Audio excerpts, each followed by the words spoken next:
एक लड़की ख्वाब में एक औरत को नाचते देखती है। अचानक वो औरत अपनी गर्दन उल्टा घुमा लेती है। अगले ही दिन जो शॉल वो शहर में छोड़ आई थी वो खुद चलकर उसके बैग में आ जाती है। और फिर एक रात पूरा गांव चीख उठता है जब वो लड़की हवा में तैरती हुई किसी रूह के हुक्म पर नाच रही होती है। ये नाच खुशी का नहीं, ये बदले का बुलावा है। फिल्म की शुरुआत में हम किनारा नामी एक लड़की को देखते हैं। वो एक वीरान जगह पर एक पुरस्कार औरत को अजीब अंदाज में नाचते हुए देखती है। तजस्सुस में किनारा उसकी शनाख्त पूछती है, लेकिन वो औरत कोई जवाब नहीं देती। उल्टा नाचते नाचते अचानक वो अपनी गर्दन उल्टा घुमा लेती है और किनारा को डराती है। ठीक उसी वक्त एक काली छाया किनारा की तरफ झपटती है और डर के मारे उसकी नींद खुल जाती है। हकीकत में वापस आकर जब किनारा पानी लेने कमरे से बाहर जाती है तो दरवाज़ा खुलने की आवाज़ से डर जाती है। हालांकि वहाँ कोई नज़र नहीं आता। इस खौफनाक माहौल के दरमियान उसकी दोस्त आयु बर्थडे केक लेकर आ जाती है और उसे सरप्राइज देती है। बातों बातों में राका का जिक्र आता है। राका ने किनारा की ही बेहतरीन दोस्त के साथ रिश्ता बनाकर किनारा को धोखा दिया है। फिर भी उसे कोई पछतावा नहीं है। राका का सामना ना करना पड़े इसीलिए किनारा छुट्टियों में घर ना जाकर हॉस्टल में ही रह गई थी। क्योंकि हॉस्टल काफ़ी खाली था इसलिए आयु किनारा को अपने गांव काला वांगन ले जाने की दावत देती है। आयु बताती है कि ये गांव कभी नाचने वालों के लिए मशहूर था। हालांकि अब ऐसा कम ही देखने को मिलता है। गाँव का नाम किनारा को बहुत जाना पहचाना लगता है। अगले दिन शॉपिंग का प्लान बनाकर वो सोने चले जाते हैं। रात में राका मैसेज करके पूछता है कि किनारा कब वापस आएगी, लेकिन किनारा कोई जवाब नहीं देती। काला वांगन गांव के बारे में किनारा ऑनलाइन सर्च करने लगती है। उसे पता चलता है कि ये गांव वाकई टैलेंटेड डांसर्स के लिए मशहूर था। लेकिन स्क्रॉल करते हुए उसकी नज़र एक पुरानी खबर पर पड़ती है। 10 साल पहले मायंक पत्रा कांद्रा नामी एक नौजवान डांसर पुरस्कार तरीके से गायब हो गई थी, जिसका कोई पता नहीं चला। अगले दिन एक एंटीक शॉप में जाकर किनारा एक खूबसूरत शॉल की तरफ मुतवज्जे होती है। दुकान की एक बूढ़ी औरत कहती है कि ये शॉल किनारा के लिए ही बनी है और शॉल ने खुद अपना मालिक चुना है। बुढ़िया बताती है कि ये शॉल जिसे चुन लेती है वो हमेशा के लिए उससे बंध जाता है।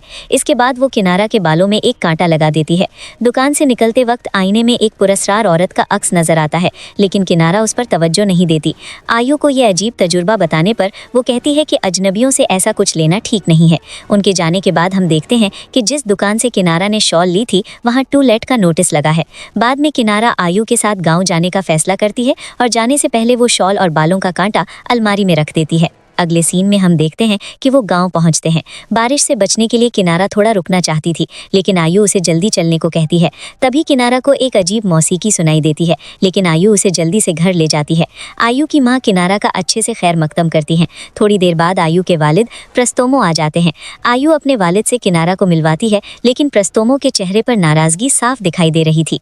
बाद में अपने कमरे में जाकर आयु वालिद के अजीब बर्ताव के लिए माफ़ी मांगती है। वो बताती है कि इससे पहले उसकी स्कूल की कोई भी दोस्त इस गांव में नहीं आना चाहती थी। किनारा पहली है जिसे वो घर लाई है। बाद में आयु की माँ शौहर की इस टेंशन की वजह पूछती हैं तो प्रस्तोमो चुप रहते हैं, लेकिन उनके चेहरे पर गहरी फिक्र साफ दिखाई देती है। अगले सीन में किनारा जब नहा कर निकलती है तो अचानक ज़ोर से दरवाज़ा बंद होने की आवाज़ सुनती है। उसे दरवाजे के पीछे एक साया दिखता है। किनारा को लगता है वो आयु है, लेकिन तभी प्रस्तोमो आकर उसे वार्न करता है कि वो आयु का कमरा नहीं है। रात में दोनों सहेलियां बातें करने बैठती हैं। आयु उदास होकर बताती है कि उसे प्यार करने की इजाज़त नहीं है, इसलिए वो प्यार की फीलिंग को तरसती है। किनारा उसे समझाती है, लेकिन बात करते करते आयु सो जाती है। उसके बाद किनारा फ़ोन चार्ज करने के लिए बैग खोलती है तो चौंक जाती है। जो शॉल और हेयर पिन उस शहर के हॉस्टल में छोड़ आई थी वो जादुई तरीके से उसके बैग में आ गए थे। उसे फ़ौरन उस बूढ़ी औरत की बात याद आ जाती है। ये शॉल जिसे चुन लेती है वो हमेशा के लिए उससे बंध जाता है। खैर, किनारा इस पर ज़्यादा न सोचकर फ़ोन चार्ज करने जाती है, लेकिन छत से टपकते बारिश के पानी से उसका पाँव फिसल जाता है। वो बाल्टी लेने किचन में जाती है। वापस आते वक्त खिड़की बंद करते हुए वो डर जाती है। अंधेरे में आयु के वालिद प्रस्तोमो मूर्ति की तरह खामोश बैठे थे। किनारा बारिश का बहाना बनाती है, लेकिन प्रस्तोमो कोई जवाब नहीं देते। लेकिन असल में प्रस्तोमो अपने कमरे में सो रहे थे। तभी एक खौफनाक आवाज़ उनके कान में सरगोशी करती है, सिर्फ मौत ही तुझे अलग कर पाएगी। डर के मारे उनकी नींद खुल जाती है, लेकिन कोई नज़र नहीं आता। साफ है कि कोई पुराना नफरत भरा साया उनका पीछा कर रहा है। अगले दिन सुबह आयु किनारा को गांव के डांस स्कूल ले जाती है। वहां मुलाकात होती है डांस टीचर सारथी और पॉपुलर म्यूजिशियन देजा से। आयु किनारा को छेड़ते हुए कहती है कि देजा तो किनारा से नजरें ही नहीं हटा पा रहा। फिर आयु सबको बताती है कि किनारा भी कभी डांसर थी। ये सुनते ही बाकी स्टूडेंट्स उसे नाचने के लिए मजबूर करने लगते हैं। किनारा झिझक रही थी, तभी वो नोटिस करती है कि दूर खड़ी एक पुरस्कार औरत उसे घूर रही है। टीचर सारथी ये देखते ही स्टूडेंट्स को डांटती हैं। जब किनारा दोबारा देखती है तो वो औरत गायब हो चुकी थी। इधर प्रस्तोमो अपनी पत्नी से डर जताते हैं कि शायद बानो वापस आ गई है। बीवी पूछती है कि अगला शिकार कौन होगा, तो प्रस्तोमो 10 साल पहले हुई मायंग की मौत की बात छेड़ते हैं। उन्हें नहीं लगता कि मायंग की मौत के पीछे बानो का हाथ था। उनकी बातों से लगता है कि प्रस्तोमो की बीवी बानो को अच्छी तरह जानती थी और वो कोई गहरा राज छुपा रहे हैं। घर वापस आकर आयु बताती है कि देजा के चचा गांव के ताकतवर आदमी हैं, लेकिन उसे देजा के लिए बहुत बुरा लगता है क्योंकि उसके माँ बाप मर चुके हैं और बहन सालों से गायब है। इसी रात किनारा को फिर वही ख्वाब आता है। ख्वाब में उस नाचने वाली औरत की गर्दन उल्टा घूम जाती है और एक भयानक जानवर उसका पीछा करने लगता है। किनारा दीवार के पीछे छुप तो जाती है, लेकिन वो क्रीचर ठीक उसके पीछे आकर बोलता है, मेरे साथ चल। डर के मारे किनारा चीख पड़ती है और उसकी नींद खुल जाती है। किनारा डर कर आयु को जगाने की कोशिश करती है, लेकिन तभी कमरे का दरवाजा खुद ब खुद खुल जाता है। बाहर से किसी औरत के गाने की आवाज आती है। तजस्सुस में किनारा उस आवाज के पीछे पीछे कमरे से बाहर आ जाती है। कॉरिडोर में एक शैतानी साया उसका पीछा करता है, लेकिन किनारा उसे देख नहीं पाती। धुन का पीछा करते हुए वो एक दरवाजे के सामने पहुंचती है जहां से वो गाना आ रहा था। दरवाजे पर कान लगाते ही गाना साफ सुनाई देता है, लेकिन जैसे ही वो दरवाज़ा खोलने की कोशिश करती है, गाना रुक जाता है और वो देखती है कि दरवाज़ा लॉक है। किनारा जब वहाँ से जाने लगती है, ठीक तभी वो दरवाज़ा खुद ब खुद खुल जाता है। वो उस कमरे के अंदर उसी पुरस्कार औरत को देखती है, लेकिन ठीक उसी वक्त आयु उसे आवाज़ देती है और दरवाज़ा फिर से बंद हो जाता है। अगले दिन सुबह किनारा अपने साथ हुई सारी वाकयात आयु को बता देती है। सब सुनकर आयु भी अपने खानदान का एक डार्क सीक्रेट बताती है। वो बताती है कि वो कमरा कभी उसके चचा बानू का था। बानू रातिहा नामी एक डांसर से प्यार करता था, लेकिन गांव वालों ने बानू को जिंदा जला दिया था। कहा जाता है कि तब से हर 10 साल में बानू की रूह को पुरसकून करने के लिए एक डांसर की कुर्बानी दी जाती है। आयु कंफर्म करती है कि बचपन में खोई हुई देजा की बहन मायंग इसी कुर्बानी का शिकार हुई थी। बाद में दोनों इस बारे में देजा से बात करती हैं। देजा बताता है कि मायंग मानती थी कि रातेहा असल में बानू का ही एक रूप है जो बदला लेने वापस आता है। इसलिए देजा के चचा हर 10 साल में बानू की रूह को पुरसुकून करने के लिए छुपकर एक रस्म करते हैं। आयु किनारा को देजा के चचा से मिलने की तजवीज़ देती है, लेकिन किनारा नहीं मानती। हालांकि किनारा को समझ नहीं आ रहा था कि इन सब से उसका क्या कनेक्शन है। शाम को आयु के वालिद प्रस्तोमू जब चाय पीने जाते हैं तो कप मुंह के पास लाते ही देखते हैं कि चाय की जगह उसमें खून घूम रहा है। डर के मारे वो कप गिरा देते हैं। तभी एक शैतानी साया उनके सामने आता है और पूछता है, डांसर कहाँ है? जबकि पास बैठी उनकी बीवी को कुछ नजर नहीं आता। टूटे हुए कप के टुकड़े समेटते हुए बीवी पूछती है कि क्या हुआ, लेकिन प्रस्तोमू बात टाल जाते हैं। रात में किनारा आयु के साथ ही सोई थी, लेकिन नींद खुलने पर वो खुद को उसी लॉक्ड कमरे में पाती है। वहाँ उसे बानू और डांसर की तस्वीरें और टेबल पर एक पुरानी फटी हुई किताब मिलती है। तजस्सुस में वो किताब के अंदर से एक मुड़ा हुआ कागज निकालती है, जिस पर लिखा था, जोड़ा ग्रहण, 2 रूहें, एक प्यार, एक बदला, नारा एक स्किमो। अचानक एक गैर मरई आवाज उसे हुक्म देती है, नाच। साथ ही हॉरर मौसीकी बजने लगती है। किनारा लाख कोशिश करके भी खुद को रोक नहीं पाती। उसके हाथ पांव जैसे किसी और के कंट्रोल में चले गए हों। वो रुकने की भीख मांगती है, लेकिन तभी रातिहा की रूह उसके सामने आकर उसे नाचने का हुक्म देती है। बाहर से आयु और उसके मम्मी पापा किनारा को दरवाजा खोलने के लिए चीखते हैं। प्रस्तोमू वो जब दरवाजा तोड़ने की कोशिश कर रहा था, तभी अंदर रातिहा बोल पड़ती है, जो मिट्टी में दबा दिया गया था वो फिर जागेगा। किनारा को पल भर के लिए होश आता है और वो मदद के लिए चीखती है, लेकिन अगले ही पल रातिहा उसे पूरी तरह अपने काबू में कर लेती है। आखिरकार जब दरवाजा खुलता है तो मंजर देखकर सबके होश उड़ जाते हैं। किनारा हवा में तैरते हुए अजीब तरीके से नाच रही थी। थोड़ी देर नाचने के बाद वो धप से जमीन पर गिर पड़ती है। इस वाक़े के बाद आयु अपने वालिद का सामना करती है। वो जानना चाहती है कि उनके खानदान का आखिर क्या राज है और उसकी दोस्त हवा में क्यों तैर रही थी। प्रस्तोमू अनजान बनने का ड्रामा करता है तो आयु उसे झूठा बोलती है और गुस्से में वहां से चली जाती है। इसके बाद आयु देजा के पास जाती है और सवाल करती है कि अगर उसके चचा और रातिहा का गुस्सा गांव वालों पर है तो किनारा उसका शिकार क्यों हो रही है। वो किनारा को मायंग जैसे बुरे अंजाम से बचाने के लिए फौरन शहर वापस ले जाने का फैसला करती है। लेकिन उसी रात शहर जाते वक्त रास्ते में कुछ अजनबी लोग उन्हें अगवा कर लेते हैं। अगली सुबह होश आने पर किनारा खुद को देजा के पास पाती है। वो परेशान होकर आयु के बारे में पूछती है तो देजा बताता है कि प्रस्तोमू के आदमियों ने उन पर हमला किया था और वो किनारा को बचाकर यहाँ लाया है। वो झूठ बोलता है कि उसे नहीं पता आयु कहाँ है। वो बताता है कि अभी वो मायंग के पुराने कमरे में है और आज रात ही वो किनारा को महफूज तरीके से बस टर्मिनल छोड़ देगा। लेकिन बाद में हमें पता चलता है कि देजा ने ही उसे अगवा किया था। देजा असल में अपने चचा एडी से मिल गया है। किनारा को बचाने नहीं बल्कि उसकी कुर्बानी देने के लिए यहाँ लाया गया है। एडी हुक्म देता है कि किनारा के जागते ही फौरन वो रस्म शुरू करनी होगी।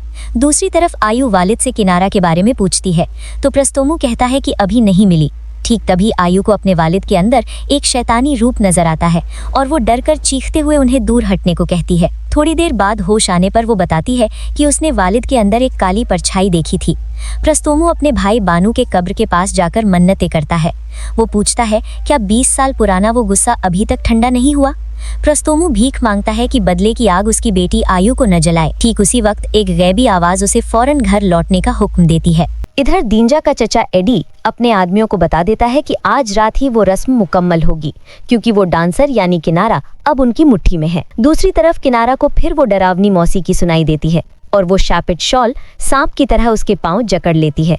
आंखों के सामने रात्या आकर बताती है वक्त हो गया है। रात्या के इशारे पर किनारा का जिस्म अजीब तरीके से मुड़ने लगता है। ठीक इसी वक्त दींजा कमरे में घुसता है तो किनारा नॉर्मल हो जाती है, लेकिन वो इतना डर गई थी कि उसके मुंह से आवाज़ नहीं निकलती। इसके बाद दींजा एक फ़ोटो एल्बम के ज़रिए गांव का वो खौफनाक तारीख बताता है। पता चलता है कि कभी प्रस्तुमों और बानों की फैमिली गांव वालों की बहुत मदद करती थी और अपनी फसल भी बांटती थी। लेकिन किस्मत देखो, वो फसल खाकर गांव वाले बीमार पड़ गए और कई लोग मर गए। जांच में फसल की गलती निकली तो गुस्साए भीड़ ने बानों को ही कसूरवार मान लिया। एडी ने उन्हें रोकने की बहुत कोशिश की पर नाकाम रहा। पागल भीड़ ने बानों को मैदान के बीच एक क्रॉस से बांधकर पत्थर मारे और आखिर में जिंदा जला दिया। इस बेरहम वाक़ये के बाद से प्रस्तोमों का खानदान माशरे से कट गया और गांव में सुपरनैचुरल वाक़यात शुरू हो गए, जो असल में बानों की भटकती रूह का बदला था। दींजा किनारा को रात्या के दुख भरे अंजाम के बारे में बताता है। बानू की मौत के बाद रात्या पुरस्रार तरीके से गायब हो गई थी। लोग कहते हैं कि उसने फांसी लगाकर खुदकुशी कर ली। इस वाक़ये से दींजा के चचा एडी बुरी तरह टूट गए थे क्योंकि वो दिल ही दिल में रात्या से प्यार करते थे। दूसरी तरफ अचानक आयु किसी बुरी ताकत से पोजेस्ड हो जाती है। बेटी की ये हालत देख प्रस्तोमो फौरन मंत्र वाला पानी छिड़कते हैं और स्पेल पढ़कर आयु के माथे पर हाथ रखते हैं। काफ़ी मशक्क़त के बाद जब वो बानों की रूह को जाने का हुक्म देते हैं तब आयु को होश आता है और वो गिर पड़ती है। गुस्से और उलझल में प्रस्तोमो दौड़कर बानों के उस कमरे में जाते हैं। उन्हें समझ नहीं आ रहा था कि बानों अपनी ही भतीजी को क्यों नुकसान पहुंचा रहे हैं। अचानक एक किताब फर्श पर गिरती है।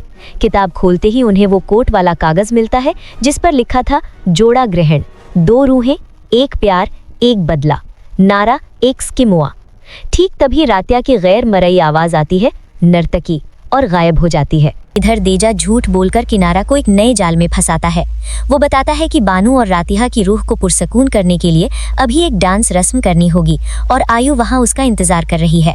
भरोसे में किनारा देजा के साथ चली जाती है। इधर प्रस्तोमू अपनी बीवी को बताता है कि ये सब बानू नहीं बल्कि रातिहा की रूह कर रही है बदला लेने के लिए, और रातिहा की रूह ने किनारा को इस काम के लिए चुना है। अब किनारा की जान खतरे में है, इसलिए वो उसे बचाने जा रहा है। इधर किनारा के सामने बानू और रातिहा का माजी आ जाता है। वो देखती है कि वो एक दूसरे के साथ नाच रहे हैं।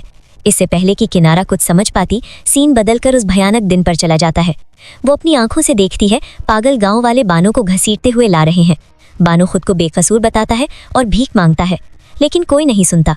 उसे एक क्रॉस से बांधकर पत्थर मारे जाते हैं और आखिर में आग लगाकर जिंदा जला दिया जाता है। ये दर्दनाक मंजर देखकर किनारा डर और सदमे में जम जाती है।